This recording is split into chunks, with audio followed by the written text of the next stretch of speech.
Olá, meus irmãos, meus amigos, aqui estamos mais uma vez, gratos a Deus, grato a você que tem assistido e compartilhado as mensagens. Tenho um compromisso de orar por vocês todos os dias, apresentar a cada um que tem assistido essas mensagens, também o apoio que vocês têm dado na inscrição do canal e também a divulgação nos grupos das redes sociais. Que Deus abençoe cada um e tenha certeza que tenho orado por cada um de vocês, viu? Hoje eu quero tratar do assunto que tens na mão. Eu quero ler um texto em Êxodo, capítulo de número 4, do verso 1 ao verso 8. Quando Deus conversa com Moisés, e o assunto aqui seria a vara. Vamos dar uma olhada? Êxodo capítulo 4, do verso 1 ao verso de número 8. Então respondeu Moisés e disse: Mas eis que não me crerão, nem ouvirão a minha voz, porque dirão: o Senhor não te apareceu. E o Senhor disse-lhe: que é isso na tua mão? Guarde bem essa parte. Que é isso na tua mão? E ele disse: uma vara. E ele disse: lança na terra. Ele a lançou na terra e tornou-se em cobra, e Moisés fugiu dela. Então disse o Senhor a Moisés: estende a tua mão e pega-lhe pela cauda. E estendeu a mão e pegou-lhe pela cauda, e tornou-se em vara na sua mão. Para que creiam que te apareceu o Senhor Deus de seus pais, o Deus de Abraão, o Deus de Isaque, o Deus de Jacó. E disse-lhe mais o Senhor: põe agora a tua mão no teu seio. E tirando-a, eis que a sua mão estava leprosa, branca como a neve. E disse: torna a pôr a tua mão no teu seio. E tornou a colocar a mão no seu seio, depois tirou-a do seu seio, e eis que se tornara como a sua carne. E acontecerá que, se eles não crerem, nem ouvirem a voz do primeiro sinal, crerão na voz do derradeiro sinal. Aqui era um diálogo de Deus com Moisés, enviando Moisés a libertar o povo de Israel da escravidão do Egito. Moisés com suas limitações humanas: Senhor, como? E ele diz: vai, o que é que tu tem na tua mão? Só tem uma vara. Pronto. É dessa vara que eu vou usar como instrumento para que você possa mostrar ao mundo da época atual, na época do Egito, quem é o teu Deus e quem te enviou. E assim Moisés foi. E aquele instrumento, a vara, foi de grande repercussão em toda a vida de Moisés, todo o ministério de Moisés. Eu faço a seguinte pergunta: o que tu tens nas tuas mãos? O que tu tens nas tuas mãos? Olha, nós temos a palavra de Deus. Nós temos esse livro sagrado. Este livro nos mostra o Evangelho, as boas novas, o poder de Deus. Nós temos de Gênesis a Apocalipse. Nós temos tudo o que precisamos, todo o alimento que nós precisamos. Nós temos aqui a maneira de como viver pela fé. O que mais precisamos? Nós temos aqui os desafios dos homens, dos servos de Deus, pessoas que nos deram exemplo na obra missionária. Estou mostrando vários livros de missões e quero que, se vocês puderem, comprem esse também. A parte da biografia de Sophia Miller.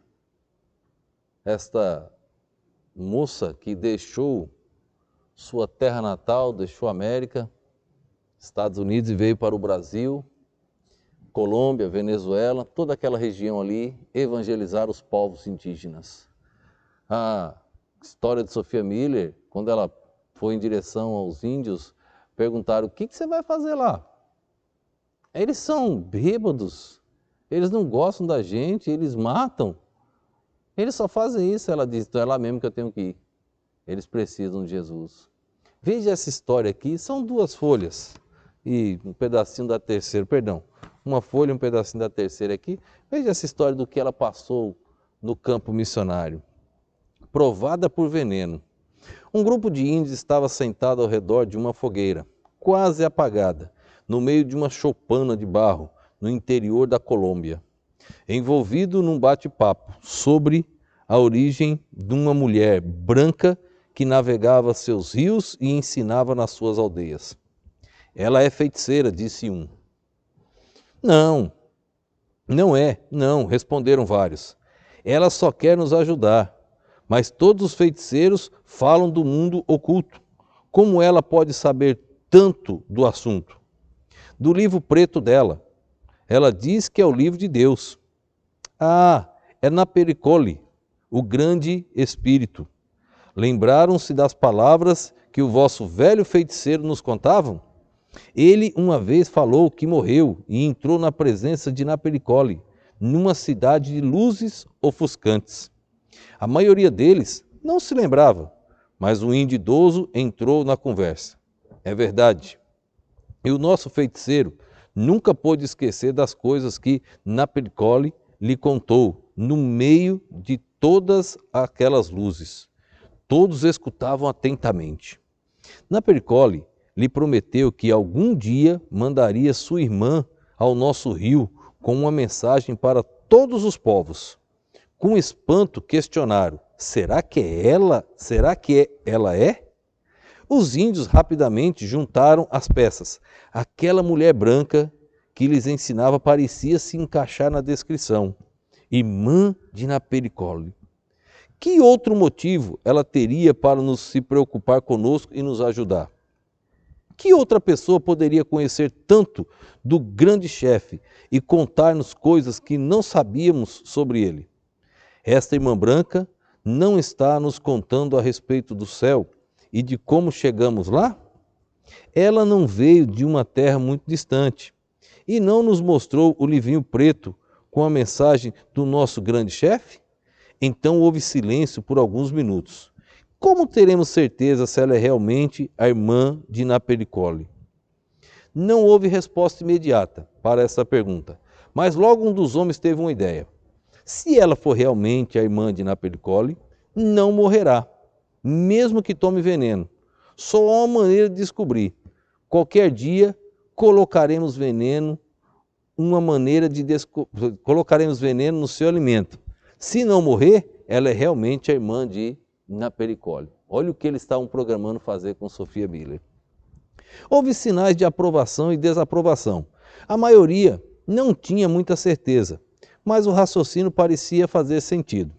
A irmã branca continuou suas viagens de aldeia em aldeia, mas começou a perceber que algumas pessoas, antes amigas e interessadas na mensagem, agora se afastavam dela.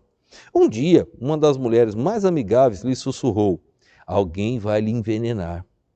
A irmã branca simplesmente sorriu. Que absurdo falar tal coisa desse povo aparentemente inofensivo. Certamente aquela mulher só queria assustá-la. Será que alguém daquela aldeia seria capaz de cometer assassinato? Aquela mulher teria segundas intenções? Será que queria que ela fosse embora? O jeito dela e os seus olhares furtivos davam-lhe a aparência de uma feiticeira, mas isso não era motivo de alarme. A professora branca frequentemente visitava aldeias onde havia feiticeiros e logo se esqueceu do incidente, que uma índia tinha avisado que alguém iria envenená-la.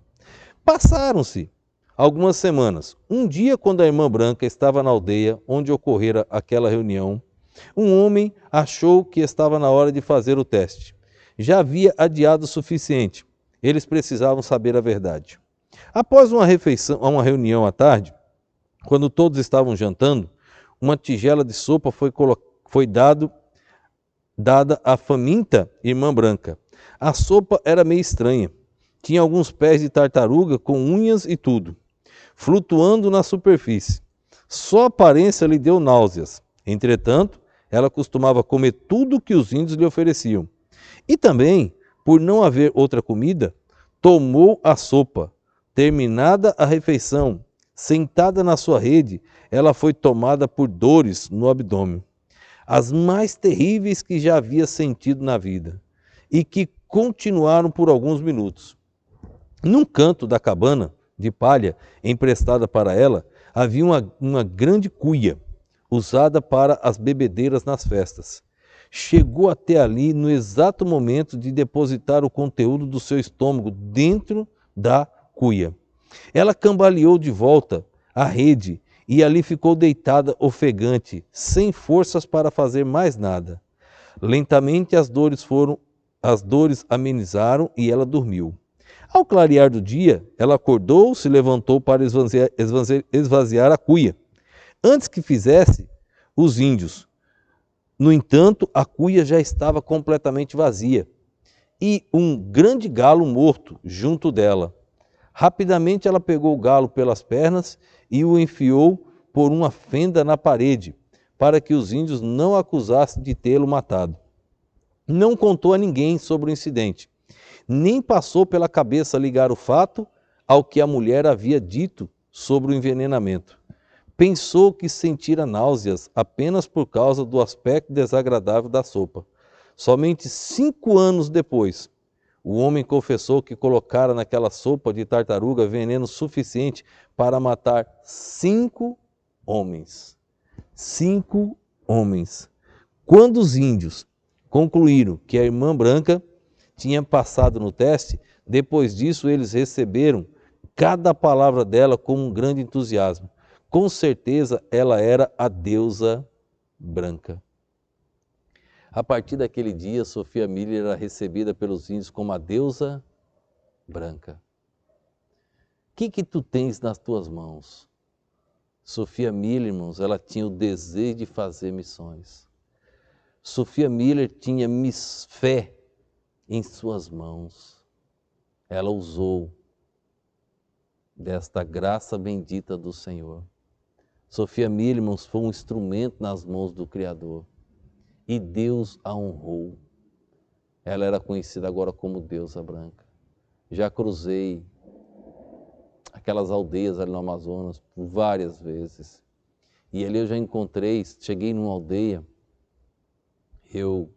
ao chegarmos, perguntaram, de onde vocês vêm? Salvador, Bahia. Outro pastor que estava comigo se identificou. E ele perguntou, qual igreja vocês são?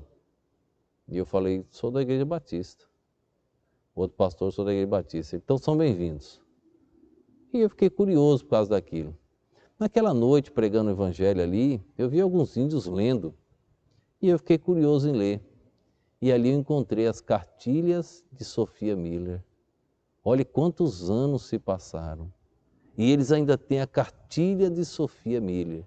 Eles tinham a Bíblia, na língua geral que eles chamam. Eles me presentearam com uma, pedi. Também consegui a cartilha de Sophia Miller, tenho hoje em minha posse material. Quantos anos já se passaram? Aquela mulher deixou sementes plantadas em toda aquela região do Amazonas. Por quê? O que tu tem em tuas mãos? Aquilo que Deus deu, ela utilizou para a glória dele. Faça isso, tome sua decisão. Use o que Deus já te deu, aquilo que está em posse das tuas mãos, para glorificar o Criador. Vamos orar. Obrigado, Deus, por mais um dia, obrigado por mais uma oportunidade. Continua nos ajudando, Senhor, a crescer no conhecimento e na graça. Fica conosco, Pai. Desafia vidas a te servir, como foi a vida de Sophia Miller. Ó Deus, tentaram envenená-la, ela vomitou, o galo foi lá e comeu, morreu, e ela sobreviveu, Deus, pelas tuas misericórdias. E a partir daquele dia o respeito tornou-se grande, conhecida como a deusa branca. Obrigado, Pai, porque só o Senhor pode nos livrar dos males. Continua nos ajudando, desafiando mais vidas aos campos missionários, mais igrejas para ofertar, mais pessoas, ó Deus, mandando ofertas para missões, para a glória do Teu nome. Eu te oro, Deus, em nome e no poder do nosso Senhor e Salvador Jesus Cristo. Amém.